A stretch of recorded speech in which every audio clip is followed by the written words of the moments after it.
Pension ఇస్తే లాగుంటుంది, గౌరవంగా ఉంటుందని అనేక సందర్భాల్లో చెప్పినాం అధ్యక్ష. అది కూడా 69లో పనిచేసినటువంటి ఉద్యమకారులు వాళ్ళ స్ఫూర్తిని తీసుకొనే మనం ముందుకెళ్ళినామని చెప్పి మనం చెప్పుకున్నాం అధ్యక్ష.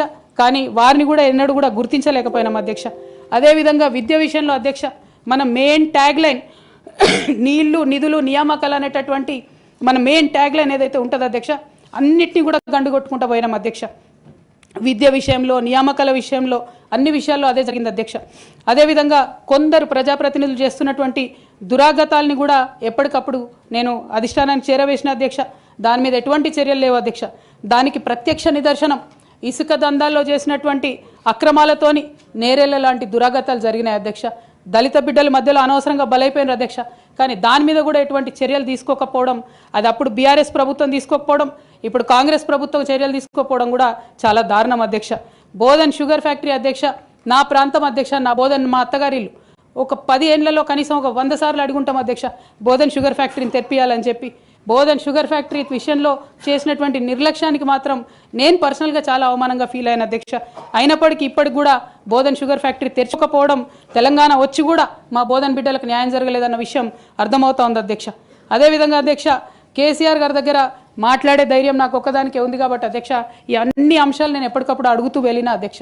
సరే పర్సనల్గా వారు నాకు తండ్రి, పార్టీ అధ్యక్షులు, ఒక 2 విషయాలు చేసినా ఒక 2 విషయాలు చేయకపోయినా నడుస్తుంటుంది పార్టీ అన్నప్పుడు, ఇంత పెద్ద వ్యవస్థ ఉంటే అనుకోవచ్చు అధ్యక్ష. కానీ కింద ఉండేటటువంటి అనేక వ్యక్తులు కంటిన్యూస్గా దురాకతలు చేస్తుంటే కూడా మరి చూసుకోకపోతే కరెక్ట్ కాదు అధ్యక్ష. అదేవిధంగా టీఆర్ఎస్ నుండి బీఆర్ఎస్గా మారుస్తామనేటటువంటి ఒక కీలకమైన నిర్ణయం తీసుకోవడం జరిగింది అధ్యక్ష. ఆనాడు కూడా ఆ మీటింగ్ నేను అటెండ్ అవ్వలేదు అధ్యక్ష. నేను ఒప్పుకోలేదు, ఈ పేరు మార్పుకు ఒప్పుకోలేదు, నేషనల్ పాలిటిక్స్లోకి వెళ్ళడం కూడా నేను ఒప్పుకోలేదు అధ్యక్ష. అంటే ఒక మాట అధ్యక్ష, ఇట్లాంటి హౌస్లో చెప్పొచ్చో లేదో కానీ తెలంగాణలో ఏం పీక్ కట్టలు కట్టినామని నేషనల్కి పోయి చేస్తాం అధ్యక్ష. మనం ఎన్ని పనులు మిగిలినాయి అధ్యక్ష తెలంగాణలో చేయాల్సినవి? 2 పెద్ద రివర్స్లో, ఒక పక్క గోదావరి, ఇంకో పక్క కృష్ణ, 1,89,000 కోట్లు ఖర్చు పెట్టినాం అధ్యక్ష. కొత్తగా ఇచ్చిన ఆయకట్టు ఎంత అంటే 14 లక్షల ఎకరాలు అధ్యక్ష. 1,89,000 కోట్లు అంటే ఎంత అధ్యక్ష? 1,00,000 కోట్లు ఖర్చు పెడితే 20 లక్షల మంది పేద ప్రజలకు ఇంటికి 5 లక్షలు వేసుకున్నా 20 లక్షల మందికి పేద ప్రజలకు ఇల్లు ఇవ్వచ్చు అధ్యక్ష మనం. కానీ 1,89,000 ఖర్చు పెడితే అధ్యక్ష జరిగింది ఎవరికి, ఒరిగింది ఎవరికి అంటే ఒక వ్యక్తి 1989లో కంపెనీ పెట్టుకున్న ఆయన మన తెలంగాణ వచ్చిన తర్వాత ఫోర్బ్స్ జాబితా ఉంటుంది అధ్యక్ష. దాంట్లో 45వ స్థానం ఒక కాంట్రాక్టర్ దక్కించుకున్నాడు అధ్యక్ష. అంతకుమించి జరిగింది ఎవరికి ఏం లేదు అధ్యక్ష. ఇండ్లు లేని పేద ప్రజలకు ఇండ్లు రాలే అధ్యక్ష. కానీ ఆ కంపెనీకి మాత్రం 1,02,666 కోట్ల విలువైన ప్రాజెక్టులు ఒకటే కంపెనీకి పోయింది అధ్యక్ష. ఇది ప్రైవేట్ విషయం అని అనిపించవచ్చు అధ్యక్ష. కానీ తెలంగాణ రాష్ట్రం తెచ్చుకున్నదే ట్రాన్స్పరెన్సీ కోసం, తెలంగాణ రాష్ట్రం తెచ్చుకున్నదే అకౌంటబిలిటీ కోసం, తెలంగాణ రాష్ట్రం తెచ్చుకున్నదే ఇండిపెండెన్స్ కోసం. ఇవేవి లేనటువంటి తెలంగాణ రాష్ట్రాన్ని మనం ఊహించని కూడా ఊహించలేము అధ్యక్ష. చూసుకుంటూ ఊరుకోవడం కూడా సరికాదు అధ్యక్ష. అదేవిధంగా అధ్యక్ష ఇంకో పక్క తెలంగాణను పదే మోసం చేస్తున్నటువంటి భారతీయ జనతా పార్టీ అధ్యక్ష ఒక్క ప్రాజెక్ట్ కూడా నేషనల్ ప్రాజెక్ట్ హోదా ఇయ్యలేదు అధ్యక్ష. ఒక్కటంటే ఒక్కటి కూడా విభజన హామీలు అమలు చేయలేదు అధ్యక్ష. ఐఐటిఆర్ లాంటి సంస్థ మన దగ్గర వస్తే ఎంతోమంది యువకులకు ఉద్యోగాలు వచ్చాయి అధ్యక్ష. అవి పర్సనల్గా ఇవ్వకుండా ఆపారు అధ్యక్ష. అనేక కంపెనీలకు అయితే మీరు మహారాష్ట్ర బోండి, గుజరాత్ బోండి అని చెప్పి భారతీయ జనతా పార్టీ పెద్ద నాయకులు చెప్పి ఇక్కడ యువకులకు అన్యాయం చేశారు అధ్యక్ష. భారతీయ జనతా పార్టీ మీద ఎడతెగని పోరాటం నేను చేశాను అధ్యక్ష. అది పార్లమెంట్లో మాట్లాడడం కావచ్చు, బయట మాట్లాడడం కావచ్చు, అనేక అంశాల మీద కొట్లాడడం కావచ్చు అధ్యక్ష. ఇంత చేస్తే కేసీఆర్ గారి మీద కక్షతో అధ్యక్ష ఆఖరికి నన్ను జైల్లో కూడా పెట్టడం జరిగింది అధ్యక్ష. అయినప్పటికీ ఏనాడు మా పార్టీ నాకు అండగా నిలబడలేదు అధ్యక్ష. 3 సంవత్సరాలు నేను ఒక్కదాన్నే ఈడీతోని, సిబిఐతోని అనేక అంశాల్లో కొట్లాడుకున్న తప్పితే ఎక్కడ కూడా పార్టీ అండగా నిలబడలేదు అధ్యక్ష. ఇది ఎందుకు చెప్తా ఉన్నా అంటే అధ్యక్ష, ఒక పార్టీ అంటే ఒక సంఘం అధ్యక్ష. ఒక సంఘం అంటే ఒకే భావజాలంతో కలిసి పనిచేసే వ్యక్తులు అధ్యక్ష. ఒకడు గాయపడి పడిపోతే వాడిని ఎత్తుకొని పోతారు అధ్యక్ష, భుజాల మీద తీసుకొని పోతారు అధ్యక్ష. లేదు నువ్వు మా భావజాలంతో కరెక్ట్గా లేవంటే తీసి ఆనాడే అవతల పడేయాలి అధ్యక్ష. అట్లా కాకుండా అదే పార్టీలో కొనసాగాలి, కానీ పార్టీ మీకు అండగా నిలబడదు అనేటటువంటిది కరెక్ట్ కాదు అధ్యక్ష. ఇది డెమోక్రటిక్ సిస్టంలో కాన్స్టిట్యూషన్ స్పిరిట్ని తీసుకొని పనిచేసేటటువంటి పొలిటికల్ పార్టీస్ బిహేవ్ చేయాల్సినటువంటి పద్ధతి కాదు అధ్యక్ష.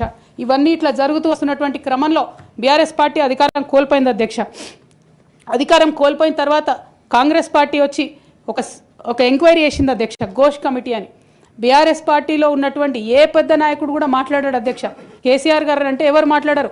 అదే కేటీఆర్ గారినో హరీష్ రావు గారినో అంటే అందరు లేచి నిల్చొని మాట్లాడతారు అధ్యక్ష. నేను ఒకటే అంటే అధ్యక్ష, ఒక నాయకుడిని నమ్ముకొని ప్రాంతీయ పార్టీ అంటే ఏంది అధ్యక్ష? ఒక నాయకుడు అధ్యక్ష. ఆ నాయకుడు ఆయన భావజాలం ఆయన ఐడియాలజీ మీద నడిచేదే ప్రాంతీయ పార్టీ. అది ఎన్టీఆర్ గారు పెట్టిన పార్టీ కావచ్చు, కేసీఆర్ గారు పెట్టిన పార్టీ కావచ్చు. ఆ పార్టీ నాయకుడికే దెబ్బ తగిలితే, ఆ పార్టీ నాయకుడి మీదకే మచ్చ వస్తే పార్టీ మనుగడకే అర్థం ఉండదనేటటువంటి ఉద్దేశంతో ఘోష్ కమిటీ అప్పుడు కూడా నేను ఒక్కదాన్నే జాగృతితోని ధర్నా చేసిన అధ్యక్ష. ఏ ఒక్కరు మాట్లాడరు అధ్యక్ష. ఆ తర్వాత అర్ధరాత్రి 2 గంటలకు కాంగ్రెస్ ప్రభుత్వం అసెంబ్లీలో సిబిఐ ఎంక్వైరీకి ఇస్తామంటే కూడా తెల్లారి 12, 1 గంటలు 2 గంటల వరకు కూడా మా బీఆర్ఎస్ పార్టీలో ఒక్క పెద్ద నాయకుడు కూడా మాట్లాడాడు అధ్యక్ష. కేసీఆర్ గారిని ఏమన్నా మాట్లాడరు అధ్యక్ష. మరి అట్లాంటి పార్టీ ఎందుకు ఉండాలి? ఉంటే ఏంది పోతే ఏందని నేను ప్రెస్ మీట్ పెట్టి బలంగా మాట్లాడిన అధ్యక్ష. నేను మాట్లాడలేదని నేను అంటలేను అధ్యక్ష. డెఫినెట్గా అవినీతి పరుల పేరు చెప్పిన, నేను హరీష్ రావు గారి పేరు చెప్పిన, వారి టీంలో ఉన్న అందరి సభ్యుల పేరు చెప్పిన అధ్యక్ష. ఇప్పుడు కూడా చెప్తాను అధ్యక్ష. కానీ అధ్యక్ష చెప్పిన తర్వాత తెల్లారి 2 గంటల లోపల నన్ను సస్పెండ్ చేసిండ్రు అధ్యక్ష. నేను ఒకటే కోరుతా ఉన్నా అధ్యక్ష. ఇందాక నేనైతే representation of peoples act quote చేసినాను అధ్యక్ష. అందులో సెక్షన్ 19.1C అని కూడా ఉంటుంది అధ్యక్ష. ఇది రైట్ టు అసోసియేషన్లో అధ్యక్ష ఆర్టికల్ 19.1C అంటే ఒక అసోసియేషన్లో మనం మెంబర్ అయినంత మాత్రాన ఖచ్చితంగా ఆ party membership does not place an individual outside the constitution అధ్యక్ష. Especially when it concerns the allegation of corruption, maladministration and breach of public trust lies at the core of protected political speech adhyaksha. Political speech has to be protected by Constitution of India adhyaksha. Ade vidhanga adhyaksha disciplinary action committee annaru adhyaksha. Adhyaksha asalu BRS party constitution adhyaksha oka national level lo panjayalanukune party idi 8 పేజీల constitution అధ్యక్ష. అధ్యక్ష నిజంగా ఇవాళ ధైర్యంగా చెప్తా ఉన్నా, ఆ constitution of BRS party is a joke అధ్యక్ష. ఏమి ఉండదు అందులో. అసలు పోయిన కమిటీ ఎప్పుడు వేసిర్రంటే ఎవరికి కూడా గుర్తుండదు అధ్యక్ష. నన్ను సస్పెండ్ చేసే ముందు డిసిప్లినరీ యాక్షన్ కమిటీ అని సడన్గా రాత్రికి రాత్రి పుట్టుకొచ్చింది అధ్యక్ష. పుట్టుకొచ్చి నన్ను సస్పెండ్ చేశారు అధ్యక్ష. కనీసం నన్ను పిలవాలా, కనీసం షోకాజ్ నోటీస్ ఇవ్వాలా, పోనీ ఇవ్వలేదు. ఎమర్జెన్సీ పవర్స్ వాడి అధ్యక్షుల వారే సస్పెండ్ చేశారు అనుకుంటే తర్వాత కనీసం ఫైనాలిటీ ఆఫ్ ద ఆర్డర్ కోసం అధ్యక్ష అపిలేట్ రూట్ తీసుకుంటే కనీసం తర్వాత అన్న ఎక్స్ప్లెనేషన్ అడగాలి అధ్యక్ష. ఎటువంటి పద్ధతి లేదు అధ్యక్ష. ఒక పార్టీ నడిపే పద్ధతి డెఫినెట్గా ఇది కాదు అధ్యక్ష. అవసరం అనుకుంటే నేను లీగల్గా ఛాలెంజ్ చేయొచ్చు, కానీ నేను ఛాలెంజ్ చేయను అధ్యక్ష. ఎందుకంటే ఎటువంటి పద్ధతి లేనటువంటి బీఆర్ఎస్ పార్టీ నుండి, ఎటువంటి నైతికత లేనటువంటి బీఆర్ఎస్ పార్టీ నుండి దూరం అవుతున్నందుకు ఇవాళ నేను చాలా సంతోషిస్తున్నా అధ్యక్ష. నా కుటుంబం, నా పార్టీ, నా రక్తం, నా చెమట, నేను 20 సంవత్సరాలు తెలంగాణ ఉద్యమం కోసం నేను పడ్డటువంటి శ్రమ, నేను చేసినటువంటి కష్టం గుర్తించకుండా ఒక చిన్న ఉరి తీసేవాడిని కూడా అడుగుతారు అధ్యక్ష. ఈ దేశంలో అంత మంచి దేశం మనది, అయినా కూడా సస్పెండ్ చేశారంటే చాలా సంతోషిస్తున్నా అధ్యక్ష. ఇవాళ నేను వేరే ఏం లేదు. అయితే కాంగ్రెస్ పార్టీ అధ్యక్ష నా సస్పెన్షన్ని పొలిటికల్గా వాడుకోవాలని ఈ బీఆర్ఎస్ పార్టీలో వచ్చినటువంటి చీలికలను చాలా పెద్ద ఎత్తున వాళ్ళు ప్రమోట్ చేస్తూ ఉన్నారు అధ్యక్ష. ప్రత్యేకించి వారు నాపై చేస్తున్న ఆరోపణ అధ్యక్ష, ఇది ఆస్తుల పంచాయతీ, ఆత్మగౌరవం పంచాయతీ కాదని చెప్తా ఉన్నారు అధ్యక్ష. నేను ఇవాళ మీ ద్వారా తెలంగాణ ప్రజలకు చెప్పదలుచుకున్న అధ్యక్ష.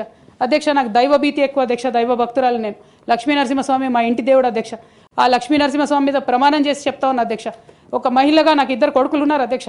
వాళ్ళిద్దరి మీద ప్రమాణం చేసి చెప్తా ఉన్నాను, నాది ఆస్తుల పంచాయతీ కాదు అధ్యక్ష, నాది ఆత్మగౌరవం పంచాయతీ.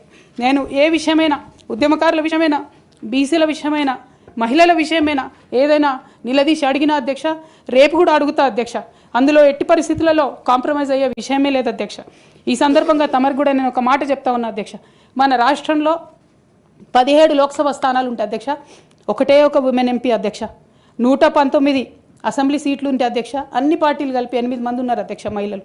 40 మంది ఉన్న ఈ శాసన మండలిలో 3 ఉన్నాం అధ్యక్ష లేడీస్. మేము ఇక నేను పోతే 2 మిగులుతారు అధ్యక్ష. కానీ ఎంత అన్యాయం అంటే అధ్యక్ష, ఎంత చిన్న చూపు అంటే మహిళలు అంటే పొలిటికల్ పార్టీస్కైనా ఆఖరికి కౌన్సిల్ కూడా అధ్యక్ష. నేను నిన్న మొన్న ఫామ్స్ సైన్ చేస్తున్నా అధ్యక్ష. ఎక్కడా కూడా సభ్యురాలని లేదు అధ్యక్ష. ప్రతి చోట కూడా సభ్యుడనే ఉన్నది. తమరన్న దయచేసి మార్చాలి అధ్యక్ష. ఈ మొత్తం 4 కోట్ల మంది ప్రజల్లో అధ్యక్ష మహిళల యొక్క పర్సెంటేజ్ అధ్యక్ష మన రాష్ట్రంలో ఇంత అధ్యక్ష, 0.00003% అధ్యక్ష. ఇది మాకుండే రాజకీయమైనటువంటి రిప్రజెంటేషన్ అధ్యక్ష. రాజకీయంగా ప్రజల మధ్యలో కానీ పార్టీల మధ్యలో కానీ మాకున్నటువంటి రిప్రజెంటేషన్తో మేము ఆడవాళ్ళ కష్టాలు ఎవరికి చెప్పాలి అధ్యక్ష. ఒకనాడు కేసీఆర్ గారు అన్నారు అధ్యక్ష, ఈ దేశ రాజ్యాంగాన్ని మార్చాలి, మహిళలకు సమాన హక్కులు కావాలని. నేను అడుగుతా ఉన్నా అధ్యక్ష, పార్టీలు రాజ్యాంగాలు మార్చుకోవాలి అధ్యక్ష. ఇవ్వండి మహిళలకు సీటు. మీరు ఎంకరేజ్ చేయకపోతే ఎవరు ఇస్తారు అధ్యక్ష? ఎందుకోసం ఇస్తారు? మనం రాణి రుద్రమదేవి గురించి ఇలా మాట్లాడుకుంటున్నామంటే డెఫినెట్గా ఆమె స్వతంత్ర సంగ్రామంలో ఉన్నప్పుడు అధ్యక్ష మొదలు కాంగ్రెస్ పార్టీలోనే ఉండే అధ్యక్ష భగత్ సింగ్ కానీ సుభాష్ చంద్రబోస్ కానీ ఇట్లాంటి వాళ్ళందరూ కానీ తర్వాత వాళ్ళ ఫిలాసఫీ వెతుక్కొని వాళ్ళ దారి వాళ్ళు వెతుక్కొని పోయినారు అధ్యక్ష పార్టీలు వేరైనంత మాత్రాన దారులు వేరైనంత మాత్రాన అధ్యక్ష లక్ష్యం ఒకటే కాదని కాదు అధ్యక్ష నా లక్ష్యం ఎప్పటికైనా ఒకటే అధ్యక్ష తెలంగాణ బాగుండాలి తెలంగాణ ప్రజలు బాగుండాలి వాళ్ళ కోసం పనిచేయాలి అధ్యక్ష దానికోసం నేను ఖచ్చితంగా పనిచేస్తూనే ఉంటాను అధ్యక్ష అధ్యక్ష అదేవిధంగా అధ్యక్ష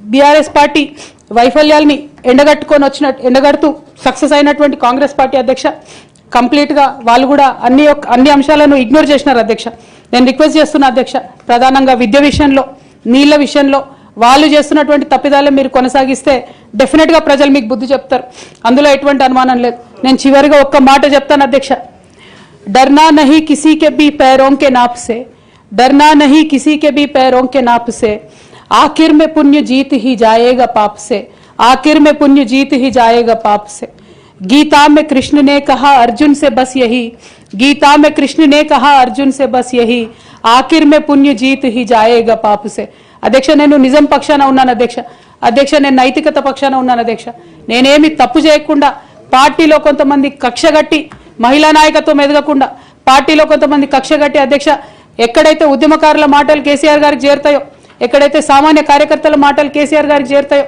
ఎక్కడైతే పేదవాళ్ళ మాటలు కేసీఆర్ గారికి చేరుతాయి అనుకున్నారు అధ్యక్ష వాళ్ళకు అడ్డు కూడా కట్టి ఇవాళ నన్ను పార్టీ బయట వేసినారు అధ్యక్ష అటువంటి పార్టీలో నేను ఉండదలుచుకోలేదు అధ్యక్ష కాకపోతే మీతో నేను రిక్వెస్ట్ చేస్తా ఉన్నా అధ్యక్ష ఏ పొలిటికల్ పార్టీ అయినా అధ్యక్ష రాజ్యాంగాన్ని స్ఫూర్తిగా తీసుకొని పనిచేయాలి అధ్యక్ష బీఆర్ఎస్ పార్టీ ఆ స్ఫూర్తితో లేదు అధ్యక్ష కాబట్టి నేను ఈ రాష్ట్రంలో మహిళలకు కొంత ఇన్స్పిరేషన్ ఇవ్వడానికి అధ్యక్ష ప్రజలకు ఓవరాల్గా సేవ చేయడానికి అధ్యక్ష ఇప్పుడు కాంగ్రెస్ పార్టీ చేస్తున్న విధానాలకు ప్రధాన ప్రతిపక్షం అధ్యక్ష ఇవాళ లేనేలేదు హౌస్లో నిన్న మొన్న అసెంబ్లీ నడిచింది అక్కడ లేనేలేదు అధ్యక్ష ఆ యొక్క గ్యాప్ని ఫిల్ఫిల్ చేయడానికి అధ్యక్ష నేను ఇవాళ ఒక వ్యక్తిగా ఈ హౌస్లోకి వెళ్ళిపోతున్నా అధ్యక్ష కానీ నేను ఒక శక్తిగా ఫ్యూచర్లో చట్టసభలకు తిరిగి వస్తా అధ్యక్ష డెఫినెట్గా ఒక పొలిటికల్ సిస్టమ్ని క్రియేట్ చేస్తా అధ్యక్ష ఈ స్టేట్లో చేసి ఖచ్చితంగా ఒక శక్తిగా నేను తిరిగి వస్తాను అధ్యక్ష మీ అందరి యొక్క ఆశీర్వాదంతో ఈ హౌస్లో ఈ 4-5 ఇయర్స్లో మీతో ఉన్న అనుబంధంతో నేను చెప్తా ఉన్నా అధ్యక్ష మీరు చాలా అవకాశాలు ఇచ్చారు అధ్యక్ష చాలాసార్లు మాట్లాడే అవకాశాలు ఇచ్చారు అనేక సమస్యల మీద పోరాటం చేసే అవకాశం ఇచ్చారు